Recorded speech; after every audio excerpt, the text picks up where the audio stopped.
மந்திரம் ஓதுறவங்களுக்கு ஒரு பிரச்சனைனோட விளக்கு தேய்ச்ச பூத மாதிரி வேக வேகமா வெளியில வந்து அந்த வேலையை பார்க்க சொல்றீங்கல்ல, அந்த வேலை பார்த்தே ஆகணும், நடந்தே ஆகணும். ஒரு வேலை நடக்கல, நானே வந்து நேர்ல நிப்பேன். அந்த வேலை நடக்கிற வரைக்கும் நான் அந்த இடத்த விட்டு நகர மாட்டேன். எவ்வளவு தூரம் சொன்னீங்கம்மா. இங்கேயும் இன்னொரு சாதி இருக்குமா, இதுவும் சட்டம் போடாத சாதி தான். ஓதுற சாதி இல்ல, உழுகுற சாதி. விவசாயம் பண்றா இல்லைங்களா, அந்த கோயிலை சுத்தி அசிங்கம் இருக்கு. அந்த அசிங்கத்தை சுத்தி எப்படி இவங்க இருப்பாங்க அப்படின்னு அவ்வளவு கவலைப்பட்டீங்களே. அந்த கீழே கிடந்த அசிங்கம் மொத்தமா மனுஷ உருவுல இருந்தா அது எப்படி இருக்கும்? அந்த அசிங்கத்துக்கு ஒரு அதிகாரம் இருந்தா எப்படி இருக்கும்? அப்படிப்பட்ட ஒரு அதிகாரம் உங்களுக்கு கீழே இருக்கிற அதிகாரம், உங்களுக்கு கீழே இருக்க இவங்களை என்ன பாடுபடுத்துது தெரியுமா? உங்களை குறை சொல்றேன் குத்தம் சொல்றேன்றதுக்காக இதை செய்யல, உங்க கவனத்துக்கு இதை கொண்டு வரணுன்றதுக்காக தான் இதை செய்யறோம். நீங்க எப்படி இதுக்கு ரியாக்ட் பண்ணுவீங்கன்னு தெரிஞ்சுக்கணுமா, தெரிஞ்சுக்க வேண்டாமா? இல்ல அந்த சட்டப்படாத சாதிக்கு மட்டும்தான் உங்களுக்கு கோபம் வருமா, இல்ல இந்த சட்டப்படாத சாதி எல்லாம் வந்து உங்களுக்கு கோபம் வராதா? அவங்களுக்கு பண்ணா மட்டும்தான் பாவம், இவங்களுக்கு எல்லாம் பண்ணா புண்ணியமா? கேளுங்க, அதுக்கப்புறம் நீங்களே சொல்லுங்க.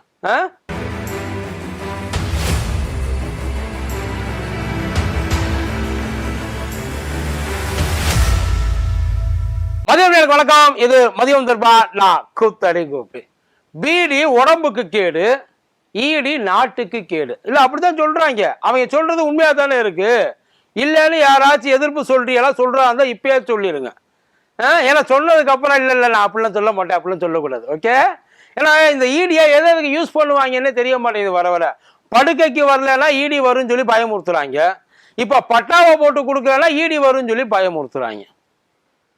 உண்மையில ஈடின்றது என்போர்ஸ்மெண்ட் டைரக்டரியா இல்ல ஈவில் டைரக்டரியாங்கிறதும் தெரியல. ஆளாளுக்கு இந்த கிட்டத்தட்ட அது வந்து ஒரு பில்லி சூனியா ஏவல் மாதிரியா பயன்படுத்திக்கிட்டு இருக்காங்க. ஏதாச்சும் ஒண்ணு நமக்கு ஒத்து வரலன்னா இதை ஏவி விட்டு அதுக்கப்புறம் அதை வந்து காரியத்தை சாதிச்சுக்க வேண்டியது.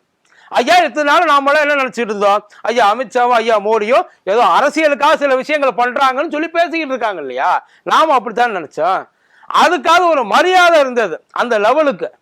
இப்ப இந்த மாவட்ட தலைவர்கள் எல்லாம், அதுவும் துணை தலைவர்கள் ஈடிஐ ஒரு அளவுக்கு பெரிய ஆளா இருக்கிறாங்கப்பா. இதை எங்க போய் நம்ம அழுகிறது?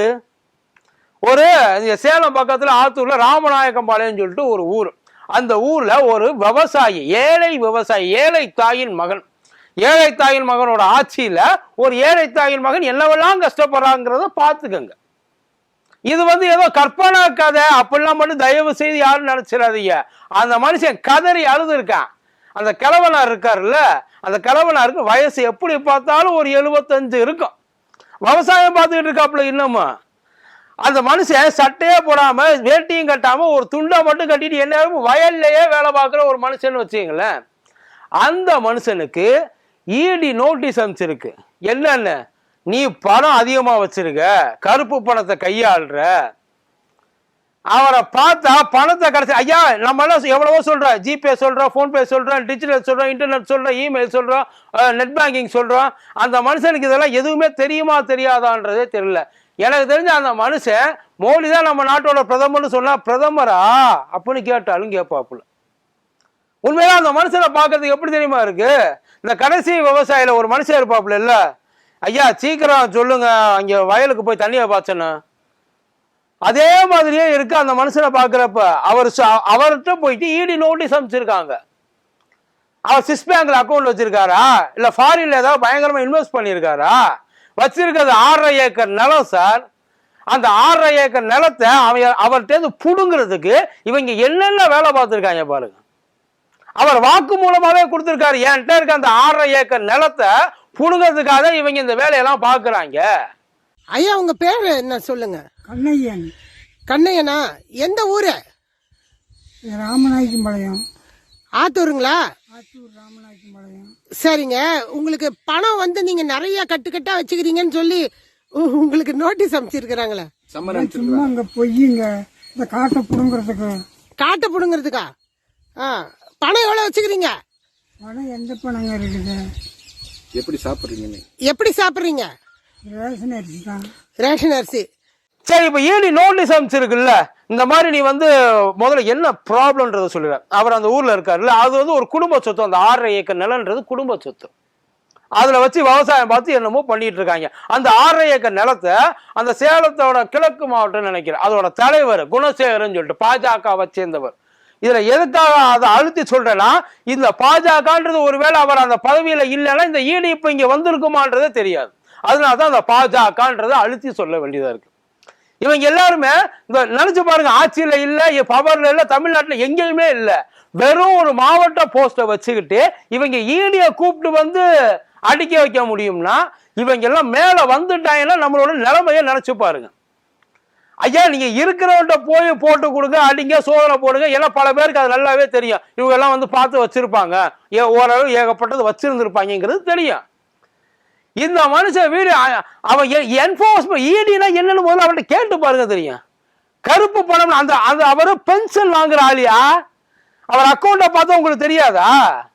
அந்த மனுஷன்ட்ட அந்த 6.5 ஏக்கர் நிலத்தை புடுங்கிறதுக்காக இவங்க ஆளை வச்சு மிரட்டி பார்த்துருக்காங்க, குழம்பெல்லாம் கூட கொடுத்துருக்காங்க.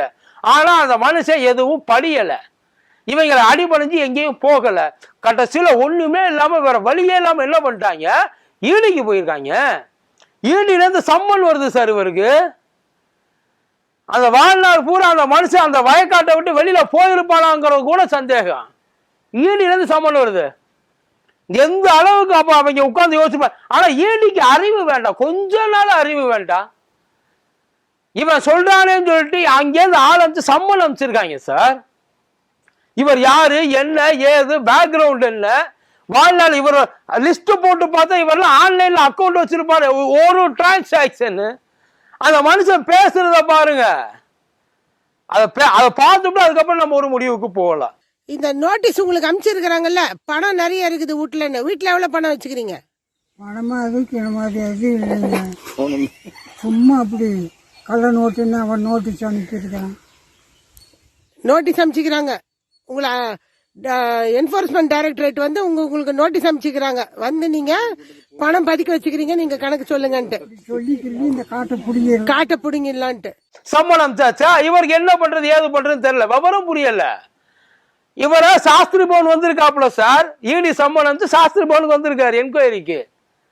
அங்க போய் இந்த மாதிரி அவர் ஒரு வழக்கறிஞர், அங்கேயிருந்து ஒரு வழக்கறிஞர் சென்னையில இருந்து ஒரு ஆள் சொல்லி அங்கேயிருந்து ஒரு ஆள் கூட்டி போய் போறதுக்கு முன்னாடி அவர்கிட்ட கேட்டிருக்காங்க, ஏங்க நீங்க எல்லாம் பணம் ரொம்ப அதிகமா சேர்த்து வச்சிருக்கலாம்ல, எங்க சேர்த்து வச்சிருக்கீங்க, எவ்வளவு சேர்த்து வச்சிருக்கீங்க, பணமாவது கிணமாவது, நானே வயக்காட்டுக்குள்ள உட்காந்துருக்கேன். அவர் சொல்ல அதே வார்த்தை. இருந்தாலும் அனுப்பிச்சுட்டாங்களே போவோம், ஏன்னா இவர்தான் எந்த பயமும் இல்லையே, முதல்ல பணமே இல்லையே, அப்புறம் எதுக்கு போகணும், பயப்படணும். போயிட்டு அங்க சாஸ்திரி பவன் உள்ள நிக்கிறாப்புல ஈடி ஆபீசர், அந்த ஆள் எப்படி அந்த சாஸ்திரி பவனுக்குள்ள போயிருப்பான்றத பாத்துங்க. ஆளை பார்த்தோன்னே தெரிஞ்சிருக்க வேண்டாம், ஆளை பார்த்தோன்னு தெரியுமா தெரியாதா, இந்த மனுஷன் வச்சிருப்பாப்புல, இந்த மனுஷன் வச்சிருக்க மாட்டாரு, இவர் அந்த அளவுக்கு திறமை, இவருக்கு அந்த அளவுக்கு திறமை இல்ல, பணத்தை கண்டிப்பா இந்த மனுஷன் எங்கேயோ பதுக்கி வச்சிருக்கான், தெரியுமா தெரியாதா? அவரை பார்த்த உடனே இவர் நாங்க என்கொயரி பண்ணணும், வெளியில போகணும், வக்கீல சொல்லியிருக்காங்க.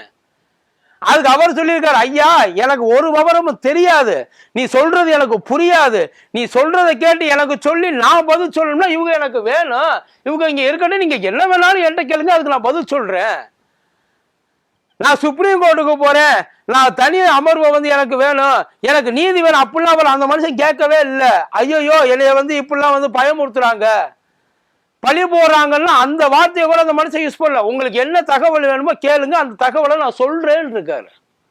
அதுக்கு அவங்க பண்ணது அதெல்லாம் முடியாது, நாங்க யார் தெரியுமா, எங்க கிட்ட எல்லாம் அதெல்லாம் நடக்காது. யார்கிட்ட போயிட்டு உன் அதிகாரத்தை காமிக்கிற, சிஎம்ஏ வந்தாலும் நாங்க இப்படித்தான் வந்து டீல் பண்ணுவோம். நீ இல்ல சிஎம் எதுக்கு இங்க வர போறாரு, சிஎம் இங்க வர போறாரு, அதுக்கு அந்த வக்கீல் சொல்லியிருக்காங்க, இதெல்லாம் வந்து நீங்க பண்றது சரியில்லை, அந்த மனுஷன் என்ன கேட்கணும்னு தோணுதோ நீங்க தாராளமா உட்கார வச்சு கேளுங்க. அப்படி என்ன கேட்க போறாச்சு, உன் நிலத்தை எழுதி கொடுக்குறியா ஜெயிலுக்கு போறியா, அப்படி கேட்க போறியா? இல்ல இங்க அதான் நடந்திருக்குன்றாங்க. ஒருவேளை அந்த அம்மா வெளில போயிருந்துச்சு, அதான் நடந்திருக்குன்றாங்க. இது ஜூலைலவே நடந்திருக்கு, இப்ப டிசம்பர் ஆச்சு. அந்த மனுஷனை அந்த கிழவனார என்ன பாடுபடுத்திருப்பாங்க இவங்க, கொஞ்ச நாள் யோசிச்சு பாருங்களேன். அதுக்கப்புறம் அவரோட மறுபடியும் சம்பளம் அமைச்சிருக்காங்க சார். அந்த மனுஷன் அந்த வேலையை பார்ப்பாரா இல்ல இந்த வேலையை பார்ப்பாரா, இல்ல ஈடியே என்ன அடியாள் வேலை பார்க்கறாங்களா, இல்ல ஏதாவது ரியல் எஸ்டேட் ஏஜென்ட் வேலை பார்க்கறாங்களா, என்ன வேலையை பார்க்கறாங்க அவங்க? அங்க உட்கார்ந்து என்ன வேலை, அவங்களுக்கு பணம் புடிங்கி கொடுக்கறது மட்டும்தான் வேலையா? அதாவது தப்பான வழியில பணத்தை சம்பாதிக்கிறவங்களை பிடிக்கிறவங்க தப்பான வழியில பணத்தை சம்பாதிக்க நினைக்கிறவங்களுக்கு கட்டி பிடிச்சிக்கிறாங்க. நல்லா இருக்குன்னு அவங்க வியாபாரம் ரொம்ப நல்லா இருக்கு. இதுக்கு என்ன பதில் சொல்ல போறீங்கம்மா? இது ரொம்ப ஓப்பனா இருக்கு. இதுக்கு நீங்க தலையிட முடியுமா? முடியாது. இப்போ இங்க ஒருத்தர் ஈடி அதிகாரி ஒருத்தர் அங்கித் திவாரின்னு, அவருக்கு ஒரு 70 அவர் லஞ்சம் வாங்கி கையங்களமா மாட்டிக்கிட்டாப்புல. அவர் கூட 75 அதிகாரிக்கு தொடர்பு இருக்குன்றாங்க. இது வரைக்கும் என்னைக்காச்சும் ஒரு நாளைக்கு அதை முடுக்கி விட்டுருக்கீங்களா? அது உங்க பிரச்சனை. அதை நம்ம எதுவுமே பேசல. அது பணம் இருக்கிறவன், அதிகமா சொத்து சேர்த்தவன், அவன் கொடுக்குறான், வாங்கிக்கிறான், என்னென்னமோ பண்ணிக்கிறான். இந்த ஆள் இது எவ்வளவு பெரிய கிரைம் தெரியுமா சார்? சட்ட பஞ்சாயத்து பண்றதுக்காக ஈடியை கொண்டு வாங்கனாலும் கட்ட பஞ்சாயத்தை பண்ணிக்கிட்டு இருக்காங்க. யாரை காப்பாத்துறதுக்காக, யாருக்கு நல்லது பண்றதுக்காக இவங்க எல்லாம் இருக்கிறாங்க. இவங்க எல்லாம் இப்ப மக்களை காப்பாத்துவாங்கன்னு எப்படி? பூரா பயிலும் திருட்டு பேரா இருக்காங்களே, எல்லா பயிலும் திருட்டு. இதை சொல்றதுக்கு எந்த விதமான கூச்சமும் இல்லை சார். ஏன்னா எவனோட உதவி இல்லாம ஆபீஸ்க்கு அவரை அழைச்சு கூட்டுக்குள்ள முன்னாடி வச்சு இவன் தப்பு பண்ணிருப்பான், எனக்கு நல்லா தெரியும், இவனை நான் விசாரணை பண்ணணும்னு நினைக்கிறாங்களே. அந்த அறிவுன்றது 6 அறிவு வேண்டாம், 5 அறிவு இருந்தா போதும், அதை கண்டுபிடிச்சு போடலாம் அந்த மனுஷன் பண்ணிருப்பானா என்ன பண்ணிருப்பான்ட்டு. 6 ஏக்கர் நிலத்தை அபகரிக்கிறதுக்காக எவ்வளவு வேலையை பார்த்துட்டு இருக்காங்கன்றிய. அதுக்கு இவங்க அபகரிக்கிறாங்க, அதெல்லாம் சரி. அதுக்கு நீ யார தொலை போறதுக்கு அப்படின்னு கேட்பாங்களா மாட்டாங்களா? இந்த விஷயத்த உங்களுக்கு எடுத்து கொண்டாந்து கொடுக்கணும்னு நினைச்சோமா, அந்த மனுஷன் ரொம்ப கஷ்டப்படுறா. இன்னும் எத்தனை ஈடு இந்த மாதிரி இந்த வேலை ஈத்தர வேலையை பார்த்துக்கிட்டு இருக்காங்கிறது தெரியல. எவ்வளவு பேர் உள்ளுக்குள்ள ஒவ்வொன்றா வர வர வர வர தோண்ட தோண்ட தோண்ட ஈடு கேவலமா நாரி போய் கிடக்கு. ஒரு பையன் நம்புவான், இனிமே உண்மையான ஈடி அதிகாரி உள்ள வந்தா கூட உங்ககிட்ட எல்லாம் பேச முடியாது, போ நான் வரேன். அதான் இல்லாதவன்ட்ட இவங்க திமுறை காட்டுறப்ப அவன் அடிபணிஞ்சு போவான், இருக்கிறவன்ட்ட காட்டுறப்ப அவன் அடிச்சு வெளியில வரட்டதான் செய்வான். அப்ப என்ன பண்ணுவிய? அப்ப அவமானப்படுத்திட்டான் போயிடலாம். அது அவமானம்னா அப்ப இதெல்லாம் அவமானம் கிடையாதா? இதை கேட்க மாட்டீங்களா நீங்க? அப்படின்னு எல்லாரும் பயங்கரமா மனசுக்குள்ள கேட்டுக்கிட்டு இருக்காங்க. என் மைண்டு வாய்ஸும் சத்தமா இவ்வளவு நேரம் வெளியில வந்துருச்சு, வேற எதுவும் கிடையாது. இப்போ இதுக்கு நீங்க என்ன பதில் சொல்ல போறீங்க? இல்ல எல்லா ஸ்டேட்லயும் நீங்க இதே வேலையை தான் பார்த்துக்கிட்டு இருக்கீங்களா? இதுக்காக தான் எல்லாரும் உங்க கட்சியில சேரணும் துடிக்கிறாங்களா அப்படின்னு ஒட்டுமொத்தமா எல்லாரையும் தப்பா பேசுவாங்கம்மா. அதனால நீங்க என்ன பண்ணுங்க, முடிஞ்ச வரைக்கும் இந்த மாதிரிலாம் எதுவும் பண்ணாதீங்க. இருக்கிறவன்ட்ட நீங்க ஏதாவது பண்ணுங்க, இல்லாதவங்க எல்லாம் தயவு செய்து தொடாதீங்கன்ற மாதிரி எதையாச்சும் ஒரு தயவு செய்து காப்பாத்தி விடுங்க. வேற எதுவும் நீங்க பண்ண வேணாம். நீங்க எதுவும் தர வேண்டாம், அவங்களை எதுவும் தூக்கி தலையில தாங்க வேண்டாம். அவங்க வேலையை அவங்கள பார்க்க விடுங்க. அவங்களுக்கெல்லாம் ஒன்றும் தெரியாது. இவங்க எவ்வளவு பிச்சைக்காரத்தனமா இல்லை இதெல்லாம், அவரை போய் பார்க்கறது, இந்த வேலையை பார்க்கறதுக்கு. இதுக்கு எதுக்கு படிக்கணும், இதுக்கு எதுக்கு கவர்மெண்ட்ல வேலை பார்க்கணும், அரசாங்க சம்பளம் வாங்கணும்? இந்த வேலைக்கு பேசாம நைட் நேரத்தில் எங்கேயாவது பைக்ல போறவனை கழுத்துல கத்திய வச்சு காசை வாங்கலாமே, ஏன் இந்த வேலையை பார்த்துக்கிட்டு அப்படின்னு கேட்பாங்க. பதில் சொல்ல தயாரா இருக்கு. நன்றி.